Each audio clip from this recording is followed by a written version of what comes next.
तिकडे वाराणसीमध्ये पूर परिस्थिती आणखी बिकट झालेली आहे। गंगा नदीची पाणी पातळी धोक्याच्या चिन्हाजवळ पोहोचली आहे।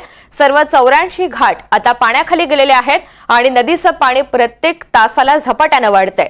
गंगेची उपनदी असलेल्या वरुणा नदीमध्ये पाण्याचा उलट प्रवाह झाल्यामुळे तिच्या काठावर असलेल्या 12 शहरी वॉर्डमध्ये पूर आलेला आहे, ज्यामुळे घरं आणि रस्ते जलमय झालेले असून रहिवाशांना स्थलांतर करावं लागतंय। जिल्हा प्रशासन, पोलीस, एनडीआरएफ आणि एसडीआरएफ यांच्या संयुक्त पथकांद्वारे सध्या बचाव कार्य या ठिकाणी सुरू आहे।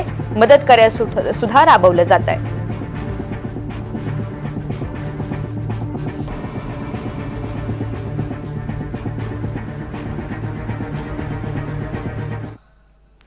पंतप्रधान नरेंद्र मोदी, मुख्यमंत्री योगी आदित्यनाथ यांनी वाराणसीमधील पूर परिस्थितीचा आढावा घेतलेला आहे। सर्व 84 घाट पाण्याखाली गेलेले आहेत। नदीचं पाणी अजूनही प्रत्येक तासाला वाढतंय, अशी माहिती प्रशासनाच्या मार्फत देण्यात आली आहे। त्यामुळे वाराणसीमध्ये हाय अलर्ट जारी करण्यात आलाय। प्रशासनाने खालच्या भागामध्ये राहणाऱ्या लोकांना सतर्क राहण्याचं आवाहन केलेलं आहे आणि त्यासोबतच बचाव पथकाशी सहकार्य करावं असं सुद्धा आवाहन केलंय।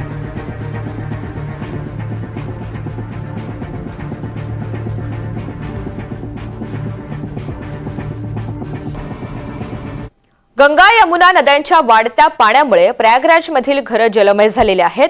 प्रयागराजमधील खालच्या भागामध्ये असलेल्या करेली परिसराला याचा सगळ्यात मोठा फटका बसलाय, जिथे जवळपास 200 घरं पाण्याखाली गेली आहेत। अनेक रहिवाशांनी आपली घरं आणि सामान मागे सोडून वरच्या मजल्यावर किंवा सुरक्षित ठिकाणी स्थलांतर केलेलं आहे।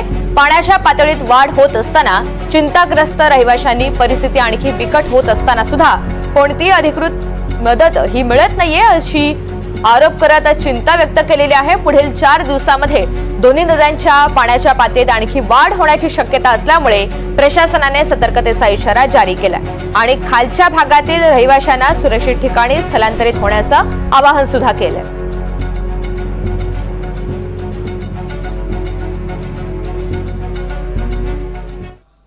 इथे एक छोटासा ब्रेक घेतोय। पाहत राहा एनडीटीव्ही मराठी।